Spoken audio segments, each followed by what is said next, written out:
We have about 10 minutes left. I promise I will get you up by noon, but just in case anyone had any closing thoughts, we have a number.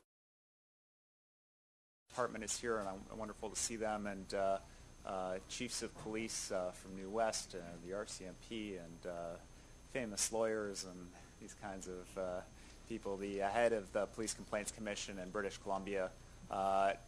If you have a thought, there are a lot of people in the room that would like to hear it, or if the heads of any of these organizations would like to share their reactions, certainly invite you to do that now.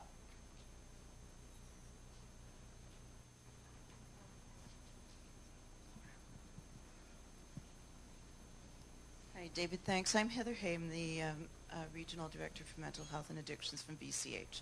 So I just have a comment, actually. I want to thank you for inviting us all today, and it's been a fantastic learning process. And I just wanted to share with you that VCH has been on this journey since the early 90s, and as far as creating a sobering center proposal, early 90s, late 90s, and again, as we take a look at it today. It's always been a really strong partnership around these projects, whether or not it was a supervised injection site or a sobering center proposal.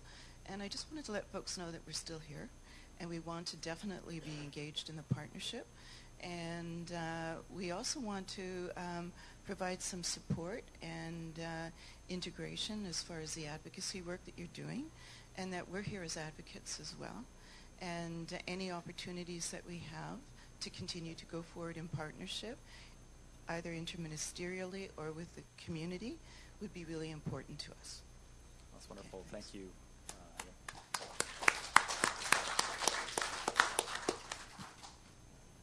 Joan, you had a closing remark? I've never had the opportunity, and you said there are paramedics here, to thank the paramedics for their empathy and their hard work and their due diligence in trying to resuscitate my son. So thanks to the paramedics.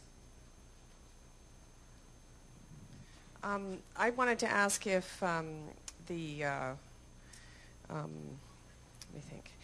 When you serve liquor, you get a liquor license, and when you prescribe alcohol as a physician, is this now not a liquor license?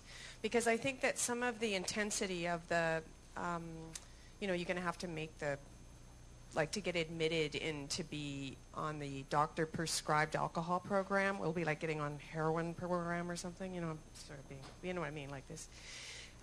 It still sort of begs the question that the need for community-sponsored, what would you call it, lounges, safe liquor lounges that are run by groups of alcoholic people that, you know what I mean, there's some kind of a much less high needs population that will quickly become high needs given a few minutes, and $1 million Murrays given a year or whatever. That was just my comment about the legality and the differences with licensing and the kind of models that people are using, whether you're looking strictly at the idea of prescribing alcohol as a physician or whether we're looking at a bit of a gradient down. Thanks. Thanks very much. Anne of course, works very closely with VANDU, the Vancouver Area Network of Drug Users, and has done so for years, including the West Coast Aboriginal Harm Reduction Society, and who does wonderful work in the streets. And on that note, thank you so much for coming. I would like to invite Grand Chief Stuart Phillip up to the microphone for his closing remarks, and then you're free to go. Thanks again.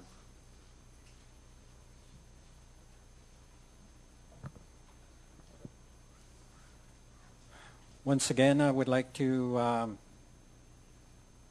commend and thank each and every one of you for taking the time out of your busy schedules to gather together here this morning. I found this to be a very informative session.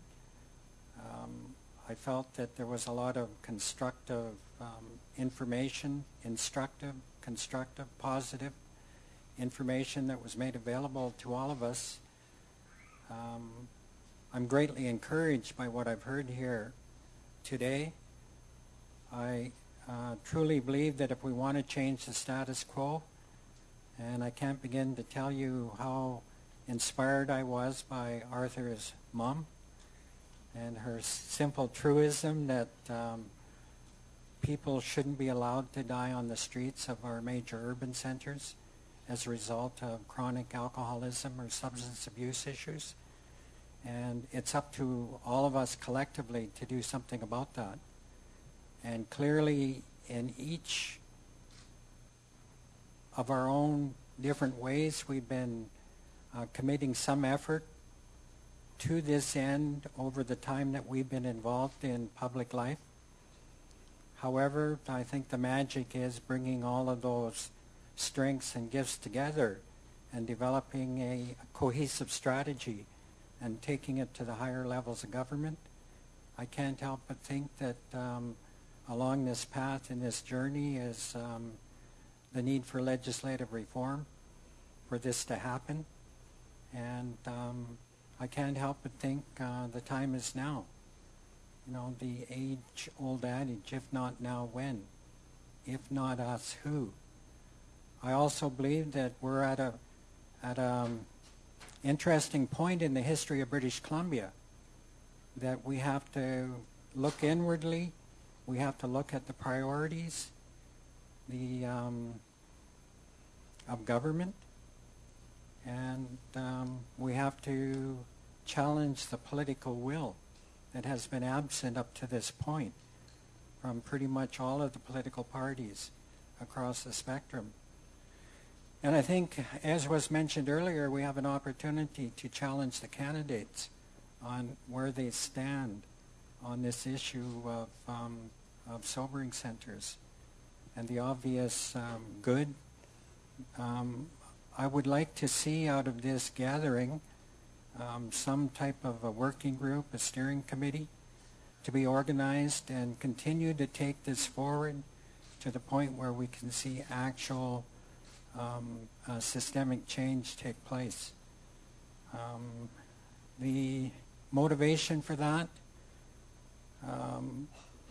is obvious. We saw the pictures of the people that have lost their lives over the last number of decades as a result of the lack of services and the lack of somebody being there for them during their time of need.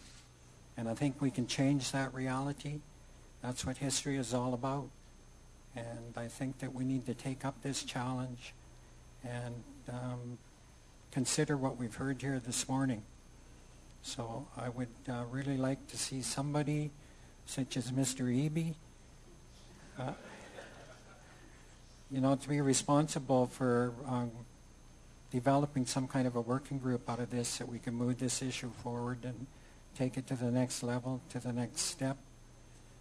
And I suppose lastly, I would like to thank our special guest for sharing the story of her son at the beginning of this session.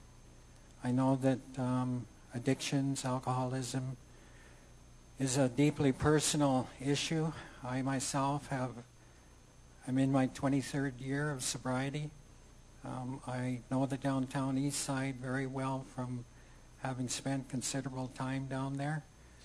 I won't out anybody here that was with me, but I know that life. My oldest son is just coming out of federal time and has done 2 back-to-back sessions at Southern Laleham, and at long last, in his 34th year, is beginning to turn his life around. And I'm ever so grateful to all of the different police agencies that have been involved in his life and the social services, and particularly Southern Laleham is where he's spent the last 12 weeks, and he's in a recovery home in Nanaimo. So it's a very tragic personal story. People dying as a result of addictions. It's a medical issue. And I thank you all for being here. Why? Lim Lim.